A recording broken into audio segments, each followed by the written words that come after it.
wrote a short story by October 23rd, 2000.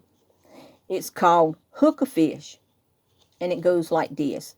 Still fishing is one of the oldest and most enjoyed sport there is today. It not only brings pleasure to boys and men, but to women as well. Still fishing can be done from a riverbank, lake, creek, shore, from a dock, or from an anchored boat. The joy of sitting on a bank watching the water ripple and listening to fish breaking in the water is also relaxing. Still fishermen use a hand line or cane, while others may use a rod and reel like fit. A pole that is tough and bends easily must be used. A float, lead sinker, steel hook, and nylon string are also needed. For bait, worms, crickets, and minnows are frequently used depending on what sort of fish you are seeking. Lead sinkers are also used to lower a baited hook. There are two kinds. One is bent around the line and the other has an eye through which the line is threaded. A float or bobber is a round or an oblong ordinary piece of wood, cork, or quills which is attached to the line at the distance above the hook. The hook has an eye, a steel loop at the top, and a long, straight piece from the eye to the place where the hook is bent. A fisherman throws the baited hook into the water and waits for a fish to bite. The cork will bob up and down when a fish has bitten the baited hook. The fisherman pulls the fish in and puts it in a bucket or some sort of container. Some fishermen sometimes push a nylon rope or forky stick through the mouth and gills of the fish to secure them.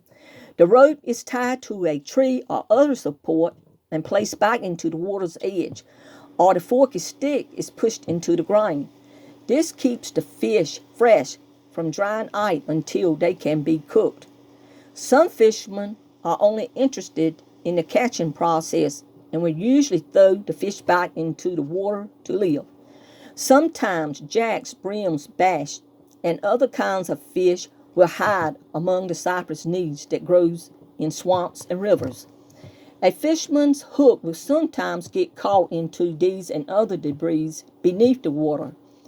The fisherman most often will break his line while trying to get it released, or either he has to cut the line when all his efforts have failed to free it. Some fishermen cook the fish by the water's edge in the woods. The fish are cleaned, salt and peppered, and then coated with cornmeal. A metal pan, which has 4 legs, is used, or either a flat pan heightened by using rocks or bricks beneath it can be used. Sticks from dead branches are placed beneath the pan and lit. When the grease has reached a medium temperature, the fish are dropped into the bubbling grease. They will float to the top when they are ready to eat. Cornbread that has been mixed by using the river water is dropped into the hot grease and cooked to a golden brown. The aroma of fried fish and cornbread fills the air with a delicious, mouth-watering smell, and the taste is indescribable. This is an enjoyable way to spend time with family and friends, an experience that will be remembered and enjoyed by all.